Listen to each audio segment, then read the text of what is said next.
afternoon. Welcome to the greatest Kiwanis club in the land. I feel like I need like a scepter when I say that.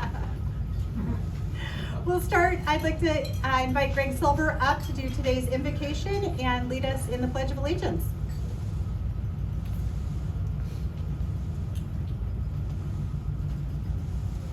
Good afternoon. So I'm going to read something about the beautiful sky on July 4th, but you know, we'll hope it's better on July 4th than it is today. So just kind of look at this as a generic. Look up high in the sky, look up high into the colors so bright, the colors of radiance and the pride. Take a bow to all those who have sacrificed so that you could smile. Look up high and feel so good. Look up high and feel the freedom you are what your nation gave you. So on Independence Day, it's your turn to say thanks to all those who gave you the real meaning of feeling so free. Thanks to those wonderful men and women who gave their all for the nation. Happy July 4th of July 4th.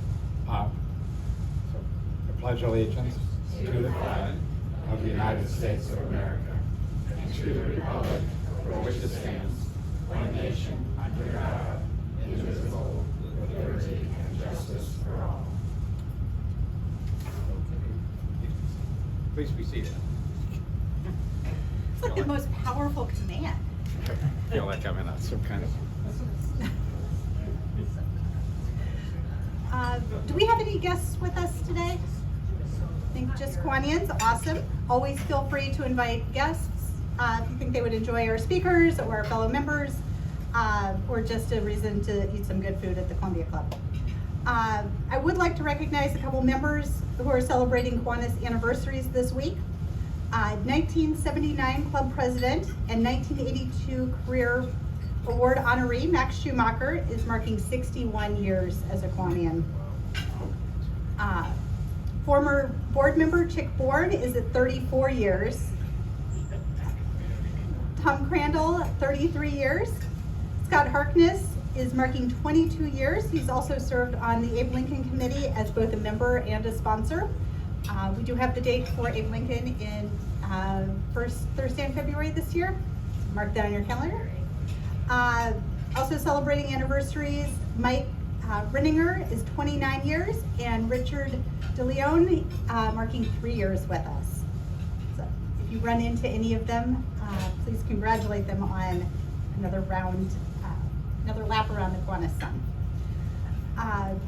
I did want to share a note that we received from our Abe Lincoln First Place Scholar, Ella Horrell.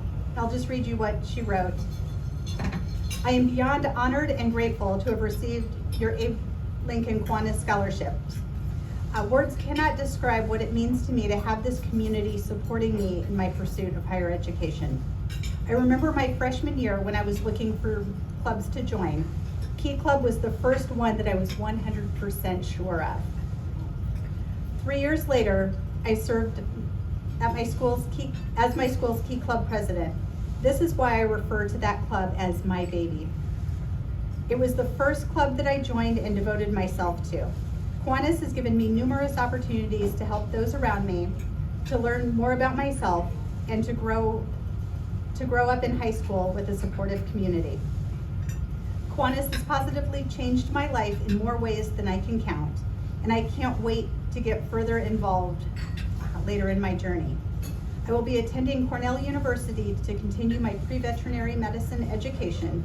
I'm excited to begin my college adventures and prepare to be the best veterinarian I can be.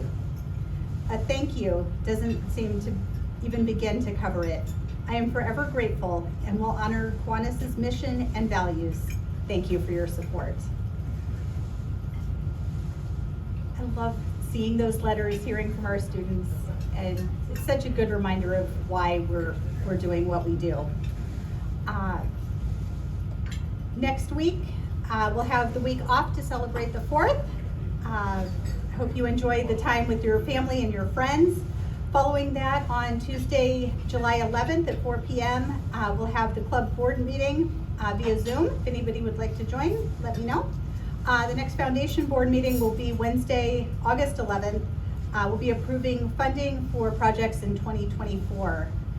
Look for more information on preparing 2024 budgets. If you're a committee lead, if you'd like to serve on a committee or like to lead a committee, please let me know, let Mary Bullock know, let Kelly know before we come to voluntold you, if you use the term. We're also thinking about the next year and hope to send out communications soon on how you can help us shape the next evolution of the club. So please keep an eye on emails. We will be following up with phone calls if we have to, but we do want club input as we create those future plans. Since we have no meeting next week due to the holiday, do consider checking out some of the recordings of our past programs. They're all on YouTube. If you're not already subscribed to our YouTube channel, please do so. It'll send you a little alert when new videos are uploaded. I know I always enjoy visiting with our speakers as much as you do when we're in person. I can't make meetings as much as I hope, so those recordings have certainly been helpful to me, and I hope helpful to the rest of our club. We do have some scheduled Zoom meetings coming up both in July and August. On July 20th, All Good Dogs board member Mark Shabala, I'm going to totally mess up his name. All Good Dogs is the purpose-driven name, image, likeness collective that serves Butler University community. He'll be speaking both on what they're doing and in NIL initiatives across the board. On August 17th, Indiana Donor Network Community Outreach Coordinator Matt Shirk will be visiting with us. Organ tissue donation. I know you all have the little hearts on your driver's license. That's a good program too to share out through your network. Since it will be on Zoom, folks can jump in from wherever they are throughout our state. And finally, the IOZO's Lunch Bunch will be held on the third Mondays of each month, July 17th and August 21st. If you need any details, Roger has the whole scoop and would love to see you there. And then stay tuned for announcements about some of our upcoming meetings on the 13th and 27th of July. Without further ado, I would love to introduce today's speaker. We're very excited to welcome Stephanie Wells. She is the president of the Indiana Fiscal Policy Institute. Kelly was nice enough to dig back through some of our records. It's been 9 years since we heard from John Ketzenberger in June of 2014. So maybe this is a June thing. We'll just get it on the calendar now.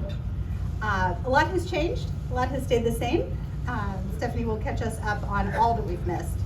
But formed in 1987, the IFPI is the only independent source of continuing research into the effect of taxing policies and spending practices in Indiana. Stephanie has more than 20 years of experience in economic development, workforce development, public affairs, research, and policy making in the job. She is the founder of Wells Strategy and Solutions, which provides clients with assistance on workforce development, economic development, policy solutions, research and data analysis, along with logic and data modeling. Previously, she was Vice President of Workforce Development for the Indiana Manufacturers Association. She has also served as Senior Fiscal Analyst for the Indiana Legislative Services Agency and in a variety of roles in the Indiana Housing and Community Development Agency.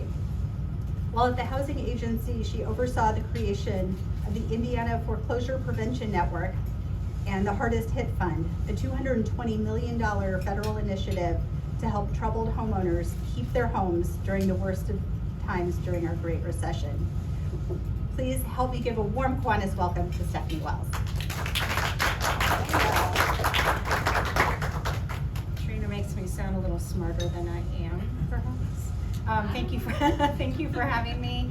I'm new to this role at the Fiscal Policy Institute. Obviously, the Fiscal Policy Institute is not new. It's been around 35 years. We are what's called a government research organization. There were a lot more of those 100 years ago. They are dwindling, not in importance, they're just dwindling in numbers.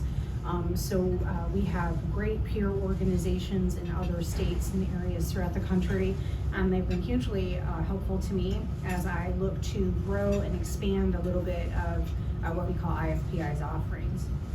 So, as Trina mentioned, we are supposed to be nonpartisan and objective. I think the reality is that Indiana is a very Republican state, and we have been very state house centered, which means that we're talking a lot about Republican policies in our research, and we've been very focused for 35 years, I think, with a few exceptions on taxing policies. We're still going to care about taxing policies, it's super important, but it's always been in our mission to talk about spending, and I think we're going to talk about how we're going to spend a little bit more time doing that. And then the other thing is, we do research, but we are a one-person shop. I am the sole IFPI researcher on staff. So what we're also wanting to do, and really what the mission of a government research organization is, in part, is also to provide education, right? So IFPI doesn't necessarily have to do a report on the demographic changes in Indiana, but we know that the Indiana Business Research Center has just done one, and we can amplify that. We just had a webinar with them yesterday. If anybody's interested, it was a very detailed 25-page PowerPoint, but really interesting because we are having a one of its kind demographic change in the state and the country. We'll talk about it a little bit. So some issues that IFPI is going to be providing education on and hopefully research on this year and probably next year. There's some big things. One, the changing demographics. So just in a nutshell, we are not having enough babies, and we are dying off faster than we can replace it through natural population increase. Indiana is seeing some net in-migration, a lot more recently than we've typically seen, but we are losing, over time, we're going to be losing population throughout the state, and it's especially noticeable in Marion County and other urban areas as people locate into the more suburban and mid-sized counties. This is not just in Indiana, by the way, this is everywhere. But it is exacerbated by the fact that Indiana has a lower life expectancy than the country by quite a bit. And there are some reasons for that, but when we talk about spending, a lot of that has to do with lifestyle choices, as well as we've been, just hit harder than others with the opioid crisis. So, investments in public health and in some other things might be things that state policymakers need to learn a little bit more about. They did make some investments in increasing public health in the last budget, not as much as was asked for, but that's really critical. So I was talking earlier, it's actually going to end up that our labor force is going to start shrinking in the next decade. So this has a real critical impact on our economy. Speaking of economy, I think you've all heard of Industry 4.0. We've heard about AI. These things are going to change the way jobs in Indiana look. I used to work for the Manufacturers Association, and we knew all the way back in 2015 that the kinds of manufacturing jobs that Indiana had for 50 years are not going to be available anymore. And so even if you're able to walk into a plant with a low-skilled job, if you don't take advantage of continuous learning opportunities provided by your employer or outside, you are not going to be able to keep that job. So all industries, but especially Indiana's most, I would say, important, that's 30% of our economy, but the manufacturing industry, you're gonna have to upskill. It's just the reality of it, and those are gonna be technical skills. And it's going to follow you, the need to upskill throughout the rest of your life. The other thing is we're going to change what we make. So everybody's heard about the new battery plants and the EV plants, and that is super cool. But they use different kinds of metals, right? They use different kinds of component parts. And so not only is this going to impact large auto manufacturers in Indiana, but it's going to impact the entire supply chain. So we have a lot of metal fabricating in Indiana. We have a lot of suppliers, especially for automotive in Indiana. They're all gonna have to change what they make pretty quickly. And so, and then the third change, I think, in the economy is, well, there's four. The third change would be clean energy, right? So they're related, but as we change to different kinds of energy, it's going to impact just all the kinds of things that we're making, and it's also going to change the business model for many of these makers in the state. And then I would also say, you know, the economic development model, I think that I've been used to since I started working in public policy, has always been, we want employers to come and make more jobs, right? That's a challenging model right now, where if they create 500 more job opportunities in South Bend and there's already 500 unfilled jobs in that area, how is that actually going to impact the folks that live there? And so, you know, that model is going to have to change by definition, because we already don't have enough people to fill all the open jobs in Indiana. So, you know, that need for workforce, I think this is where I'm the most interested, just for full disclosure. We have probably about 20% of the labor force that's not participating. And this is prime labor. This is not, you know, ages 16 to death. You know, so they'll say that we're somewhere around 62% labor force participation rate. There's about 20% of our labor force that's not participating. Why is that? They might be in recovery. They might be justice involved, so they might be an ex-offender. They might be a single parent with children and no childcare. They might be an English language learner, so they might be a newcomer to our country. And they might be exceptionally low income, and they might be skills deficient. So there are a number of people, perhaps 100,000 people right now, that with different kinds of interventions, right, we could get into the workforce. And I think that a lot of policymakers are starting to see that we're gonna have to change the way that we're doing things, right, in order to fill all those jobs. And then also, you know, where are we making investments and where are we not? So I think we were talking at our table earlier, quality of place, right? So the Indiana Business Research Center did another webinar with us a couple of months ago, talking about how quality of place investments is really, really important in order to keep people in Indiana. Remember, we're losing people, but also to attract people to move here. And so, you know, the Indiana Economic Development Corporation is doing a lot of innovative things. I think everybody here is probably familiar with the LEAP district in Boone County. I'm exceptionally interested to see how that goes, not only because it's literally in the backyard in which I grew up in, and it's going to impact all the people that I went to high school with, and all the families that have been there for generations, but also to see what the return on investment is for that spend, right? So that's a lot. So it's an interesting time for me and the Fiscal Policy Institute. There's a lot of things that we need to be looking at. I think shining a light on, providing information on in an objective manner, but also in the short term. I think who here has heard about the fact that there are some people that want to get rid of income taxes in Indiana? Yeah. So the General Assembly created a tax review study committee, and it's going to meet for 2 years.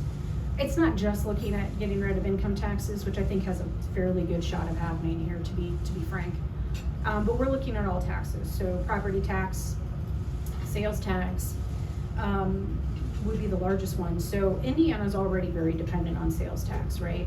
If you get rid of income tax, how is that going to impact sales tax? Are you going to need to increase the base? There's been a lot of conversation, for example, about implementing the sales taxes on services.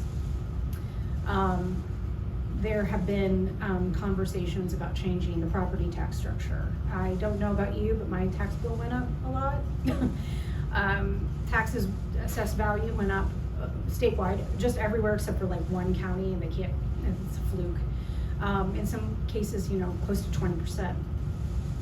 The General Assembly did pass some minimal permanent homeowner taxpayer relief, but it's just for homeowners, so it's just for homestead properties.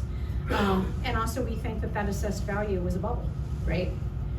And the other thing is, even if the assessed value goes up 20% in your county, that doesn't mean that your local government and the taxing units in that county got a 20% increase in their revenue. So there's also a, we're paying more taxes, but our local services aren't getting their fair share necessarily of that increase. So all of these things are going to be looked at. over the course of the next 2 years. Oh, yes, and motor fuel taxes, right? So as we start moving to electronic vehicles, we just, in 2017, increased our gas tax a lot. We're gonna need to change that significantly in order to pivot to moving to electronic vehicles, or we're not gonna have sufficient money to pay for our roads. So we're looking at all of that, and the Fiscal Policy Institute, I can't say too much about this, but we're going to be engaged in that conversation. Let's see. So I mentioned this a little bit with property taxes. We'll continue to look at local government financing. Everybody's stretched really thin. You know, again, back to demographics, we've got low enrollment at Ivy Tech. We've got lower enrollments in many K through 12 schools, but they've got all those capital investments that they have to take care of. They've got all the other services that they have to provide. And so it's really critically important that, you know, keeping taxes low is great, but we have to provide at least basic minimal services, especially on a local level. And then back to my favorite topic, workforce. So 2 studies that we're doing this year. One will be addressing those barriers to employment and what other states have done. No one's done it terribly well yet, but what other states are doing to invest in those what we call disadvantaged populations to increase their, you know, their opportunities to enter the labor force. And I will tell you that in my work in workforce, there are employers out there who are now saying, I am willing to hire somebody who has had a criminal past. I am interested in hiring our neighbors who are, you know, disabled. I am willing to provide more on-site services for my single mothers. This is new and this is exciting, right? So that's one study that we'll be doing. Another is, I don't know if any of you heard about how the House Republicans are reinventing high school. So they, at the State House, expanded what many people... What about that? What about what? So I feel good about that. Well, so they expanded what I call vouchers. They're technically called choice throughout the state. But they also then created kind of like a choice for tech ed, I guess. Like the pilot, really, it's statewide, but they've underfunded it. And so they're going to give that a shot to see what the interest is of employers bringing kids into their facilities and starting apprenticeship programs early. I don't think we have data on whether that's going to work or if there's employer demand for it, but I'm considering this as a pilot, and I want to watch this over the next couple of years as they do this. Go ahead, I just got a question. Have you looked at other states, what other states are doing? Do you look at that? I mean, Yeah. You said you only deal with Republican stuff. We Well, have a federal system that provides a lot of money to the Democrat federal government, Mhm. and we have Democrats in the legislature. Do you talk to them about their Oh, ideas? yeah, no, for sure. So I think what I meant is the policy in Indiana at the state house level is made by Republicans. But yes, our work takes everything into account. So the answer on 1002 on this Reinventing High School is, this is the first of its kind program. Nobody's ever tried this. We have no idea if it will work. There has been similar youth apprenticeship programs that have been started in Colorado. There's a program like this in Indianapolis. It's called Modern Apprenticeship. We just do not know if they work. So this will be some form, I think, of a longitudinal study on my part to track it over. We'll probably do an update every year. It could be awesome. It could not work. And so I'm just very interested, because I'm a super geek, to see which of those happens. But yes, it costs a lot of money to stand those programs up, and it takes a long time to build them. And so it will be interesting to see if the time and the resources are given to the program so that they can reach scale. I mean, I don't know yet. As a follow-up to that, what policies, if you could create policies from your experience, what policies should Indiana adopt that would make us more economically viable? And what policies are hurting that economic viability now in our state? Yeah, so there's no silver bullet, obviously, but I keep talking about workforce, because if you talk to any employer, right, yeah, they spend too much money on utilities, yeah, they don't like taxes, or they don't wanna pay, right, I get it. They can't find people to do the work. And so I think a more streamlined workforce development system, if you're an employer right now and you're like, I need help, where do you go? Do you go to your high school? Do you go to your local career center? Do you go to your local Work One? Do you go to your local Ivy Tech? Where do you go? There's no front door. It's a lot more streamlined in some other areas. You know, in fact, where they're doing it really well, or at least from an employer perspective, is in the South. Alabama, Georgia, some of those states that are getting a lot of really good new investment, they have a front door for employers. So that will help the job seekers and the students on the other end, but we just have a very inelegant system here. And then I would say also, and I shouldn't get out ahead of our research, but it costs a lot of money to help disadvantaged populations overcome barriers to employment, and as a general rule, Indiana hasn't spent that money. Is that an investment issue? There's a return on investment, but the spend will be high. In what a high-performing USDOL workforce program might spend as much as $30,000 per person. It's a lot of money. It's a lot of money, yeah. Yeah. I have more of a comment, I guess, on the skilled trades education. I know outside of Indiana, there are cities like Nashville, Tennessee, and Akron, Ohio, that have really invested a lot. San Antonio, Texas, too. In investing, getting businesses engaged and into the high schools. And the objective is that you get a young person some kind of a certification by the time they complete high school. And I just know in Indiana right now, there's a tremendous demand for that. There's this big gap. I mean, I'll just give you an example in digital skills. If a young person has a benchmark certification in digital analytics, well, then that gives an employer some confidence that they could hire an 18-year-old. When they look at an 18-year-old resume that has nothing on it, they're like, do I want to really take a risk on some kid with no experience and no credential? And I think if our high schools could give kids credentials, maybe some of them continue to go on to a four-year school, but if they're graduating high school with a credential, an employer is going to take more of a chance on an 18-year-old than searching the job market for the bottom of the barrel. To be fair, Can you repeat the question? It's hard for us to hear. We can't hear a thing. basically that it would be great if kids could leave high school with a credential or something in hand that's, valuable to an employer. To be fair, that policy's on the books, but it doesn't happen overnight, right? They started doing, I think, that we call a graduation pathway diploma, and there's a next level jobs pathway. It doesn't matter. They've started to build these. It just,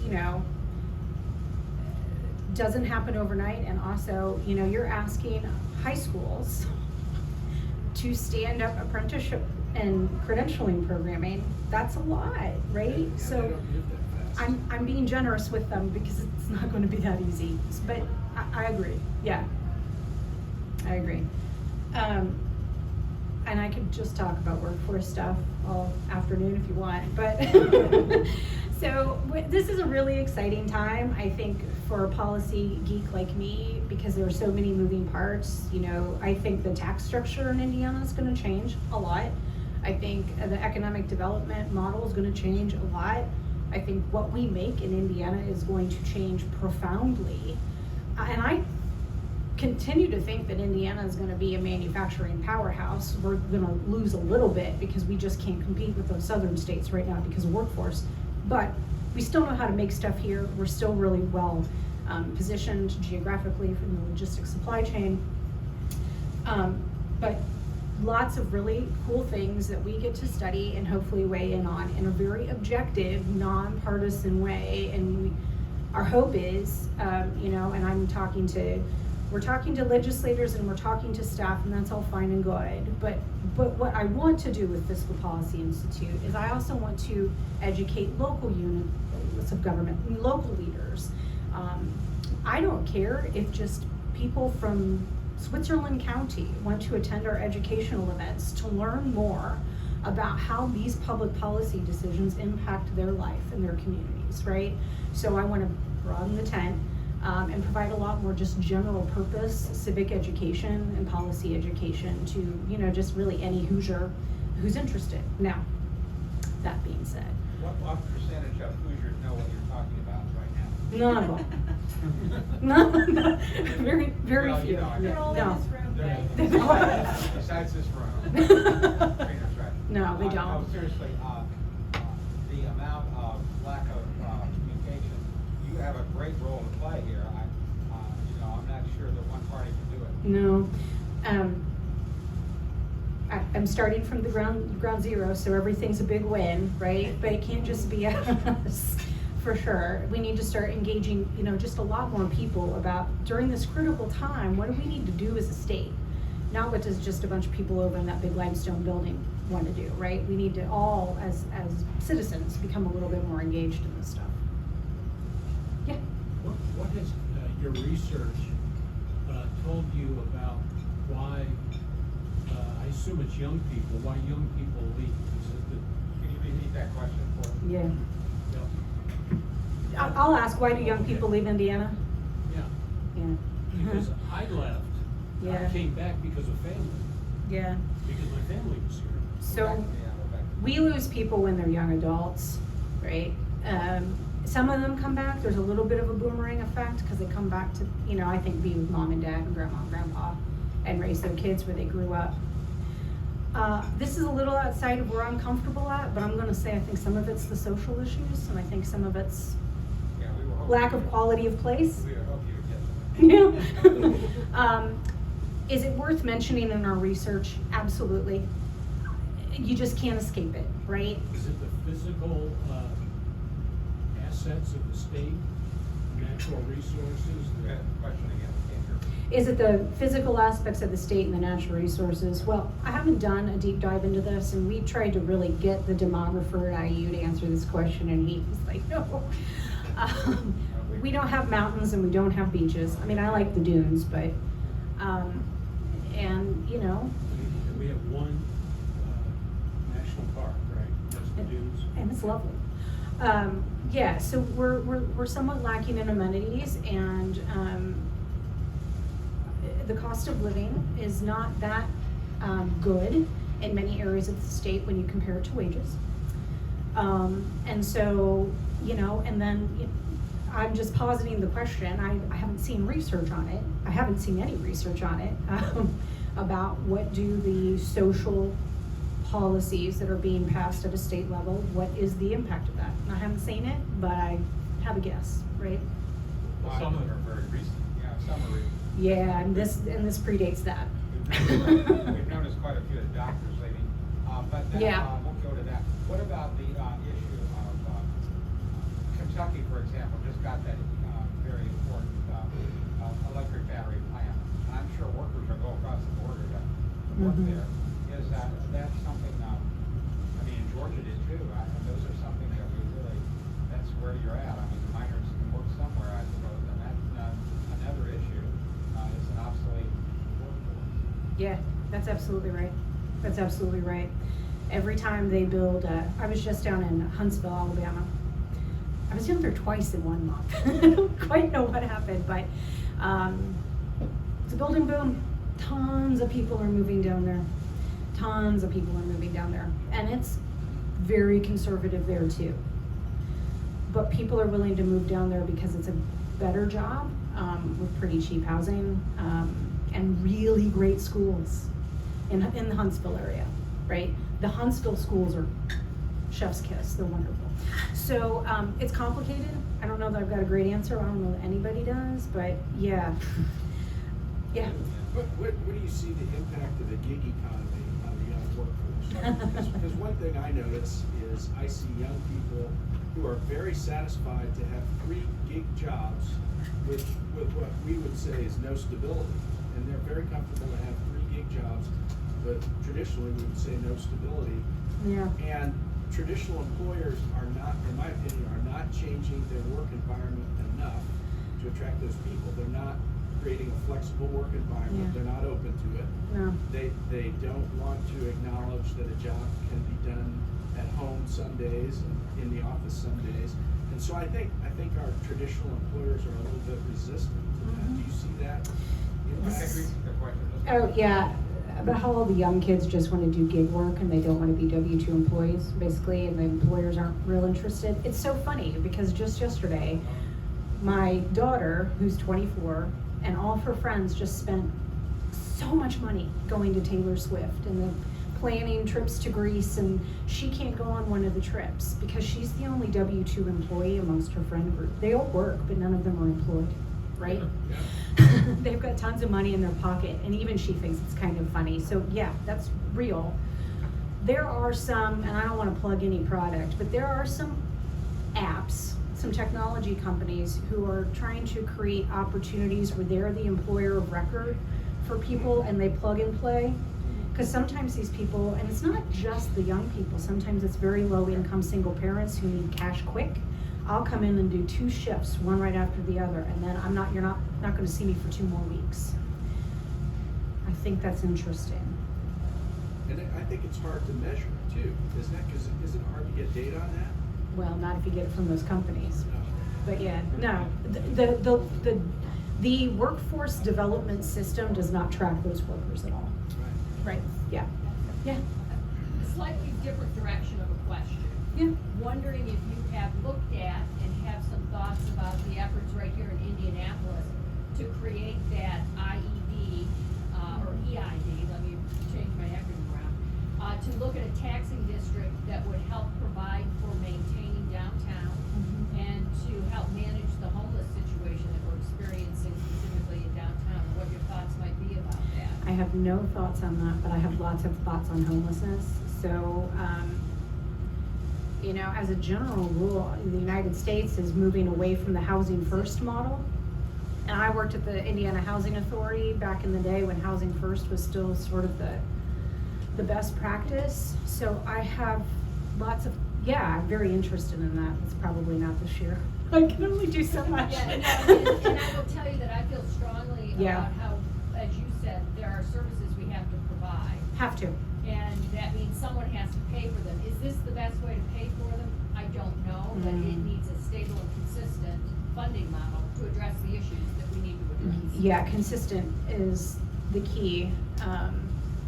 Very few workforce development nonprofits can get money to help these individuals because they don't have sustainable revenue sources.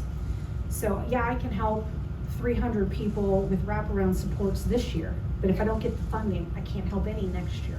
It's not a good thing. Yeah. And I think kind of related to that, on the topic of affordable housing. Yeah. You know, we Can you see. repeat that again? Our talk louder. Oh, okay, I related to this topic, I think, is affordable housing. So you have apartment developers who are building, you know, with municipal cooperation, building huge developments with apartments because they get 3% taxes on it. And developers do not want to build single-family homes anymore.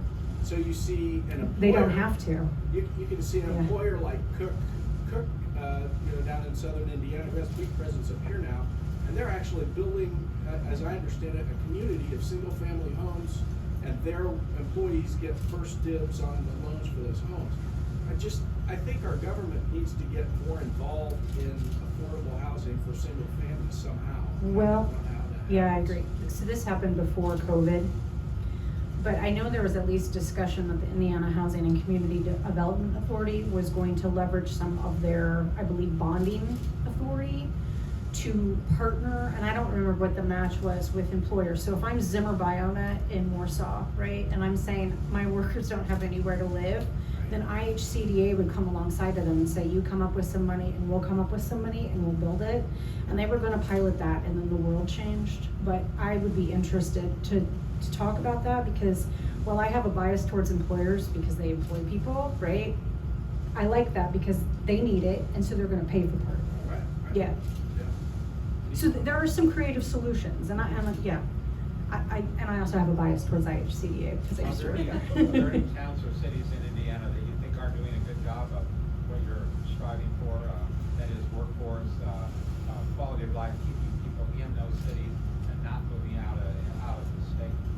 Not sir, no, What not about sir. Carmel? Is it Carmel? Isn't that a good example?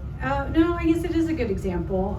Their workforce situation's dramatically different from Marion County, but yeah, no, I mean, they're growing for sure. They're staying, aren't they? Aren't these staying? They are staying. I mean, Carmel's beautiful. So that would be it. I thought you meant like, a large city. I think Fort Wayne's having some success. Yeah, Fort Wayne's having some success. They really embrace like an all-regional model, and so all of the economic development community and the workforce community and everybody's working together, I think, pretty well. That might be it, yeah. Yeah, I know. I mean, I think a really good example of where they are doing it well is Nashville, Tennessee, and the surrounding area. And I know a lot of people talk about Indianapolis being able to be Nashville. I'm not entirely sure, but we'll look into it. We'll definitely do some research on it. Yeah, I was just down there too. And so, thank you for your time. This is what we hope to do. We hope to grow, obviously. I don't think we need to be a giant organization, but maybe have one more researcher other than just me. And we want to provide more and more educational opportunities, and not just in Indianapolis or not just virtual. We'd like to have a little bit more of a statewide presence. We've always, for better or worse, been sustained by a small group of members and sponsors for 35 years. The roster's only changed ever so slightly. So I'm looking to grow membership at, $100 levels, instead of large philanthropy or, large donors. I'll still take large donors if somebody wants to give me cash. But I'd like more people throughout the state, throughout all 92 counties, to be engaged in our work and be part of the solution, and also feed me ideas about what we need to do. Yeah. Do you have staff? I have no staff. It's you? It's just me. How about interns? Do you have interns? I'm working on it. Yeah. I'm new. I'm working on But it. are you a good employee for yourself? I'm an absolutely terrible employee, and I have a bad boss. So, but I have a wonderful board, and we're all on the same page, and we're gonna grow this reasonably so that we can have a little bit more of a non-Indianapolis specific impact. Somebody, Thank you for being here. And, thank you. You represent all of us. We're not just Sullivan. So, I know. All right, thank you. Stay there for just a sec. Oh, my. I know.